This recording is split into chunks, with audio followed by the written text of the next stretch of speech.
যে বাংলাদেশের দুইটা বড় রাজনৈতিক দল, একটা হচ্ছে আওয়ামী লীগ, একটা বিএনপি।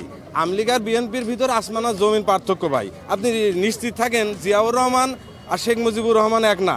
আপনি নিশ্চিত থাকেন খালেদা জিয়া এবং শেখ হাসিনা এক না। আপনি নিশ্চিত থাকেন জয় এবং তারেক জিয়া এক না। এদের প্রত্যেকের দাড়ি পাল্লায় দেন যোজন বিয়োজন পার্থক্য আছে।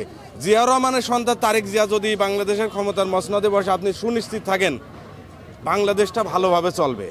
বিএনপি যদি ক্ষমতা থাকে দেশ নিরাপদ, যদি জামাত ইসলামও বাংলাদেশে ক্ষমতা থাকে তবু দেশ নিরাপদ। কিন্তু এই শেখ হাসিনা যদি ক্ষমতায় থাকে, আওয়ামী লীগ যদি ক্ষমতায় থাকে, এরা ক্ষমতায় থাকলেও দেশের জন্য বিপজ্জনক, এরা ক্ষমতায় না থাকলেও দেশের জন্য বিপজ্জনক। এই আওয়ামী লীগ যে অপরাধ করেছে তারা এটা এখনো মানেই না, এখনো মানতেছেই না। মনে হয় তারেক জিয়ার নির্দেশে সারা বাংলাদেশে উত্তম মাধ্যম শুরু হয়নি বলে এইটার জন্য আমি তারেক জিয়াকে দায়ী করব।